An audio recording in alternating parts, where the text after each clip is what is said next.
बहुत बड़ी है ये दुनिया। बहुत तरह तरह के लोग होते हैं। अब दिक्कत ये पड़ती है कि कौन सही है और कौन गलत। किताबें भी बहुत सारी हैं। दिक्कत ये पड़ती है कौन सी किताब में सच लिखा है, कौन सी में झूठ। बहुत सारी विचारधाराएं हैं, बहुत सारे धर्म हैं। दिक्कत तो हमेशा पड़ती है क्या जो हम किताब मान रहे हैं वो उसमें सच लिखा है। जिस व्यक्ति की बातें हम सुनते हैं क्या वो सच बोलता है। जिस समाज में हम रहते हैं क्या वो समाज हमारे हितकर है। जो धर्म हमें मिला है क्या वो धर्म का जो अंतिम गोल है, क्या उस धर्म की सीढ़ी चढ़कर उस अंतिम गोल तक मैं पहुंच सकता हूँ। ऐसे बहुत दिक्कतें, दुविधाएं, सवाल आते हैं। तो तुम्हें एक बात बता दूं कि कुछ भी सच नहीं है और कुछ भी झूठ भी नहीं है। इस विरोधाभास को ध्यान में लेकर चलना। तुम्हें सच कहीं पे भी नहीं मिलेगा और झूठ भी कहीं पे भी नहीं मिलेगा। फर्क तब है, और फर्क इसलिए है एक चीज में कि ना ही वो सच है ना ही वो झूठ है, कि तुम्हें वो चीज या तुम्हें वो व्यक्ति, तुम्हें वो किताब, तुम्हें वो धर्म या तुम्हें वो विचारधारा भाती है या नहीं भाती।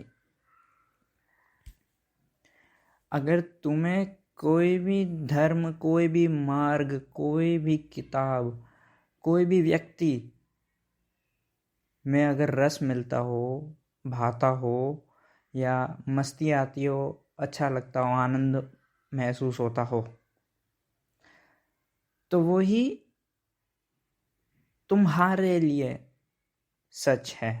भले ही तुम्हारे माँ बाप कुछ भी बोलते रह जाए, समाज कुछ भी बोलते रह जाए, तुम्हारे दोस्त कुछ भी बोलते रह जाए,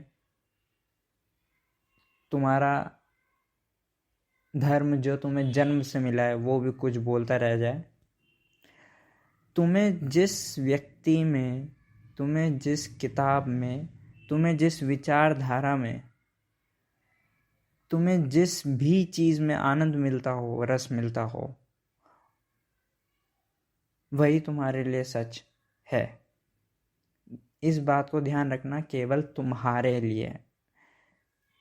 हर व्यक्ति को ज़रूरी नहीं है कि एक ही चीज़ से, एक ही व्यक्ति से, एक ही विचारधारा से आनंद मिलता हो। हर व्यक्ति अद्वितीय है। तो जाहिर सी बात है, अगर हर व्यक्ति अद्वितीय है, अलग है, भिन्न है, कुदरत ने हर व्यक्ति को अद्वितीय बनाया है, तो उसके आनंद के स्रोत भी अद्वितीय होंगे, अलग अलग होंगे, भिन्न होंगे। जाहिर सी बात है।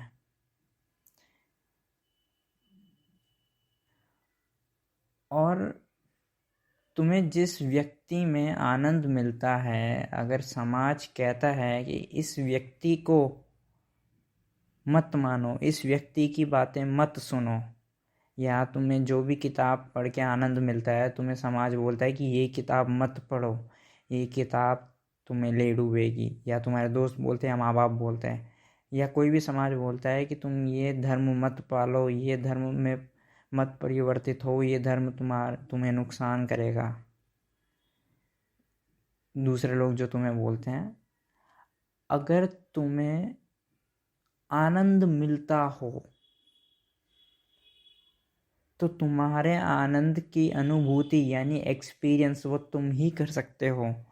वो ना ही तुम्हारा समाज कर सकता है, ना ही तुम्हारे दोस्त कर सकते हैं, ना ही तुम्हारे माँ बाप कर सकते हैं। कोई दूसरा व्यक्ति नहीं कर सकता। जो आनंद तुम्हें अनुभव हुआ है वो आनंद का अनुभव तुम्हारे तक ही सीमित रहेगा।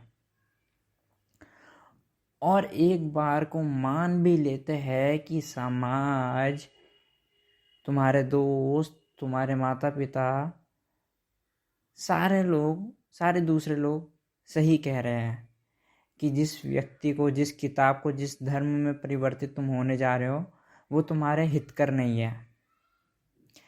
लेकिन अगर तुम्हें हकीकत में आनंद महसूस होता है उस व्यक्ति से, उस किताब को पढ़ने से, उस धर्म में परिवर्तित होने से, तो अगर तुम्हारा शोषण भी होता है या तुम्हारा गलत उपयोग भी कर लेता है वो व्यक्ति, या वो किताब तुम्हारे अंदर गलत विचार भर देती है, या वो जिस धर्म में परिवर्तित हुए हो तुम, वो धर्म तुम्हारे अंदर गलत ज्ञान भर देता है, लेकिन फिर भी तुम्हें अगर आनंद की अनुभूति होती है, आनंद यानी उससे ऊपर और कोई चीज़ नहीं, आनंद सबसे चरम सीमा वाला सुख है। अगर तुम्हें चरम सीमा वाला, उससे ऊपर और कोई सुख है ही नहीं, वो ही सबसे बड़ा सुख है। अगर तुम्हें वो आनंद महसूस होता हो, तो अगर तुम्हारा शोषण भी होगा उस व्यक्ति द्वारा, उस किताब द्वारा, या उस परिवर्तन, जिस धर्म में तुम परिवर्तन हो रहे हो उस धर्म द्वारा, तो भी तुम्हें अनुभूति नहीं होगी कि तुम्हारा शोषण हो रहा है। हाँ, दूसरों को लग सकता है कि तुम्हारा शोषण किया जा रहा है जिसको तुम मान रहे हो उसके द्वारा, लेकिन अगर तुम्हें आनंद मिलता हो, तो अगर वो व्यक्ति शोषण भी करे तो भी तुम्हें महसूस ना होगा, तुम्हें आनंद ही महसूस होगा। इसका उदाहरण है ईसा। ईसा के चित्त पर चारों तरफ प्रेम भर गया था। ईसा ने लोगों को कहा, अपने विचार कहे ईसा ने, लोगों ने कहा ये झूठ बोलता है, और लोगों ने उस ईसा को सूली पर चढ़ा दिया। ईसा को फर्क भी ना पड़ा। ईसा को इतना आनंद मिलता था अपने विचार बताने में, लोगों को सत्य बताने में। उन्होंने जो अपना अनुभव किया था, उस अनुभव को लोगों को बताने में उनको इतना आनंद मिलता था, तो उस आनंद में लोगों ने उनको सूली पे भी लटका दिया तो भी उनको दर्द महसूस ना हुआ। ऐसे ही तीर्थंकर महावीर को खिल्ले ठोके गए थे कान में, तब भी उन्हें दर्द महसूस ना रहा, क्योंकि उनके पूरे चित्त पे अहिंसा का भाव था। उन्हें अहिंसा में आनंद आता था। अहिंसा यानी कि दूसरा शब्द बोल सकते हैं प्रेम। महावीर उस भांति बन गए थे जैसे एक फल के पेड़ पे तुम अगर पत्थर मारो, लाठियां मारो, तो पेड़ फल ही गिर सकता है। पेड़ ना ही वहाँ से भाग सकता है, ना ही तुम्हें पलट के मार सकता है। पेड़ के ऊपर तुम चढ़ के फल तोड़ो तो फल मिलेगा, पत्थर मारो तो फल टूट के नीचे गिरेगा। पेड़ के पास तुम्हें फल देने के अलावा और कुछ है भी नहीं। वैसे ही महावीर का चित्त पूरा प्रेम से भर गया था, अहिंसा से भर गया था, तो उनके पास प्रेम देने के अलावा और कुछ था भी नहीं। इसलिए महावीर को जब खिल्ले ठोके गए थे, तब उन्होंने आवाज़ भी नहीं उठाई थी कि क्यों मुझे खिल्ले ठोके जा रहे हैं, क्योंकि उनके पास प्रेम देने के अलावा और कुछ था भी नहीं। उनका चित्त पूरा प्रेम से भर गया था। दूसरे शब्दों में कहे कि तो उनको प्रेम में आनंद आता था। ईसा को भी अपना जो अनुभव उन्होंने किया था लोगों को बताने में आनंद आता था। तो इन दोनों व्यक्तियों को अपनी अपनी चीज़ों में आनंद आता था। भले ही उनके साथ उनको उनकी यातना की गई, उनको मार दिया गया, फिर भी उनको आनंद आता था और उनको महसूस भी नहीं हुआ। और आज ये दोनों व्यक्ति प्रतीक है इस बात का कि जिस भी चीज़ में तुम्हें आनंद आता हो, सबसे उच्चतम सीमा वाला सुख, उसके ऊपर और कोई भी सुख नहीं, सबसे बड़ा सुख, तो तुम्हारा शोषण भी हो जाए तो भी तुम्हें सुख ही आएगा। उस व्यक्ति द्वारा, बुक, किताब द्वारा या धर्म द्वारा या किसी भी चीज़ द्वारा, कोई भी किसी भी चीज़ द्वारा अगर तुम्हारा शोषण भी हो जाए तो भी तुम्हें दुख महसूस ना होगा, आनंद ही महसूस होगा। अब वो तुम्हारे ऊपर है, तुम्हें ढूंढना है तुम्हें किस धर्म से, किस विचारधारा से, किस किताब से, किस व्यक्ति से आनंद आता है, या किस चीज़ से, या किस तत्व से, या कोई भी कुछ भी जिससे तुम्हें आनंद आता है, वो ढूंढना तुम्हारे ऊपर है। जिस दिन तुम्हें वो मिल गया जिससे तुम्हें आनंद आता है, उस दिन तुम्हारे जिंदगी के सारे दुख मिट जाएंगे। और एक बात और ध्यान में रखना, बहुत ध्यान में रखना, सबसे उच्चतम सुख, उससे ऊपर और कोई भी सुख नहीं, सबसे ऊपर वाला सुख तुम्हें महसूस होता हो तो वो आनंद है।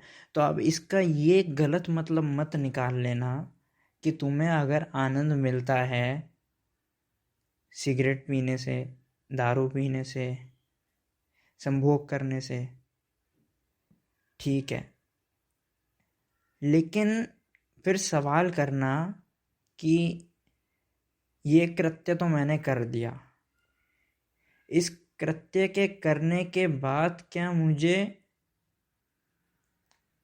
कभी ख्याल आएगा कि मुझे वो कृत्य नहीं करना चाहिए था? अंदर से जब सवाल आएगा, अगर ऐसा सवाल तुम्हारे अंदर मन में उठता हो, कोई भी कृत्य, कोई भी वो जिसमें तुमने अपना आनंद ढूंढ लिया हो, अगर तुम्हारे मन में वो सवाल आता हो कि क्या वो मुझे कृत्य करना चाहिए था, और जवाब तुम्हें कहीं ना कहीं हाँ दिखता हो, तो समझ जाना वो आनंद नहीं है, उससे ऊपर भी एक सुख है जो तुम्हारा इंतजार कर रहा है, जो तुमने अभी ढूंढा नहीं है। चरम सुख, जो सबसे उच्चतम स्तर वाला सुख है, आनंद, वो उसका अनुभव तुम्हें होगा तो तुम्हें ना ही रिग्रेट फील होगा कभी, ना ही कभी गिल्टी फील होगा, ना ही कभी पापी की अनुभूति होगी। तुम्हें ऐसा लगेगा कि जिंदगी के सारे दुख मिट गए और इससे कुछ नुकसान भी नहीं है मेरा। वो है चरम सुख, आनंद। तो जिन जिन को भी सिगरेट पीने की लत है, अगर वो उसको चरम सुख बोलते हैं, आनंद बोलते हैं, तो ठीक है, व्यक्तिगत पसंद है।